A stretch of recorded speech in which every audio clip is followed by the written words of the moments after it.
Shalom, family. Glory be to God. Blessed be the Lamb. We're going to make this quick, 15, 20 minutes, okay? Make it fast. Censorship. And what does it lead to? And what is the cause of it? We all understand that we shouldn't screen fire in the middle of the theater. We understand this.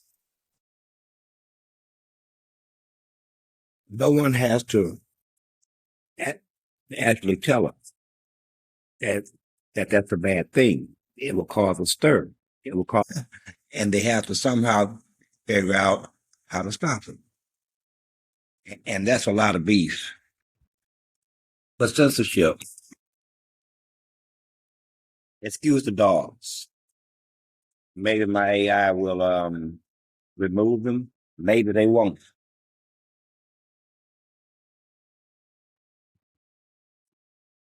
So what what is censorship? Censorship started in this country in the 90s. They called it the culture wars, cancel, cancel, cancel culture. You just violated them again, making the whole situation worse.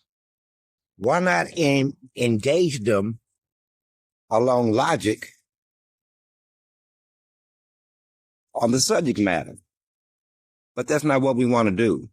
When I say we, I mean you. But what does censorship mean? See, it works with mortals, and not just in the way that you would think. You may lose something if you say the wrong thing. They may fire you. Hey, there is a line that must be drawn. And we know the difference between what is of man and what is of the devil. But that's a topic for a whole different audio. That's just fodder for a different time. Censorship. So basically, we want to censor things based upon who may be harmed sociologically and psychologically and possibly grunts and growls. And that's about it as a form of communication.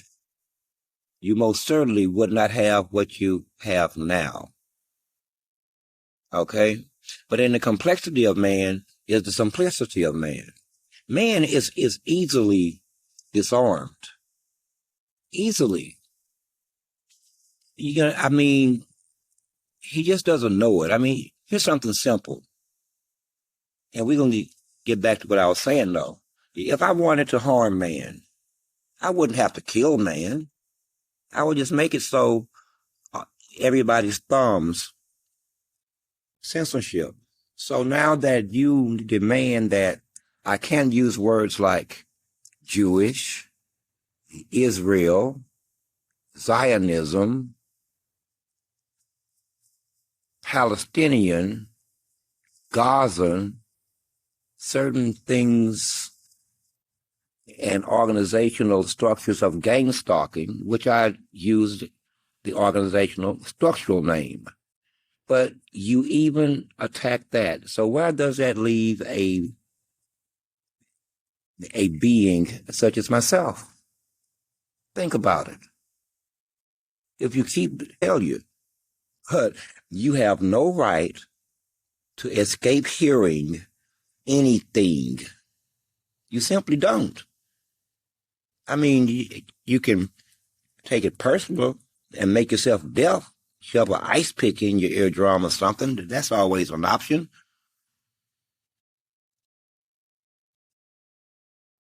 However, no matter how many eardrums that you poke out, you will still hear the voices and the thoughts inside your head, and they will have a voice. They will have a voice. And I'm not going to just use, say, Jacob, knowing it's 1,000 Jacobs in the Houston area. I'm going to say Jacob Anderson. Okay. Not only Jacob Anderson, but Jacob Anderson of, say, far North Houston in XXY subdivision. This is where you have taken this. You did this. Again, you do this. This is America. We don't control speech here. The only there were smoking bars. These dogs would decide tonight is the perfect night to do this here,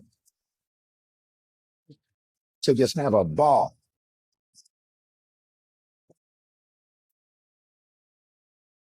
And at any rate, there were bars.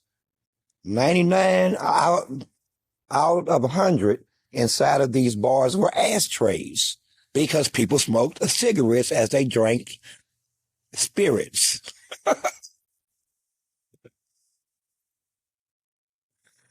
Okay? Ian? Okay? This is what happens. It's a sense of entitlement. And again, it did not matter that they had non-smoking bars right down the street. No, they went after smoking bars as if they were forced to be there. This is a bar. This is where I come to drink and possibly get drunk and smoke up half a pack of cigarettes between 12 o'clock and 2 o'clock. Why are you bothering me?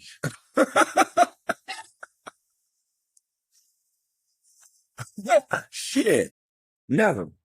With the understanding of what that really means for you. For you. I'm going to say this again. We're going to always have an answer. And it makes no damn sense to even attempt to penalize me when the entire world hears me. You think that I need TikTok. TikTok is a convenience. YouTube is a convenience, and not a need. Don't ever get this twisted. Like get to be a secret in his own heart and mind as he smiles in your face. Which is it?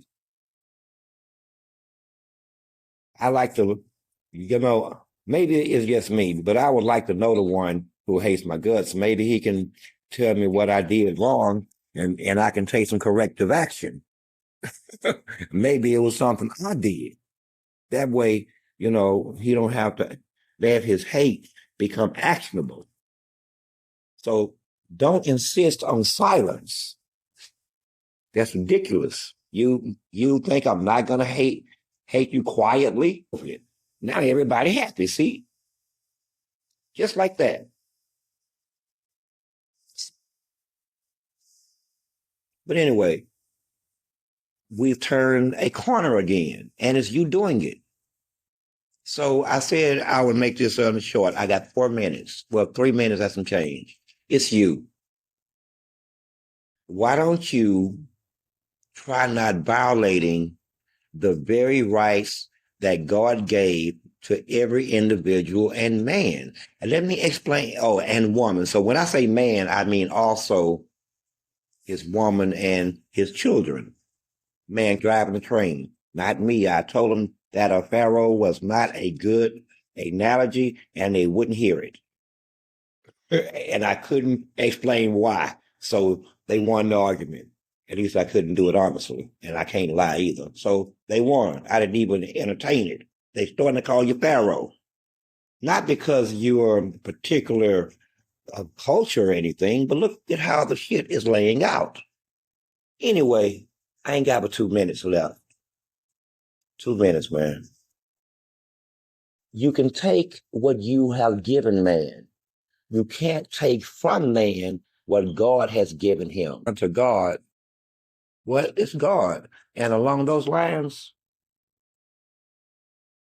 man don't owe Caesar a damn thing. Enjoy the rest of your evening. I am Source. I am seven, I am one.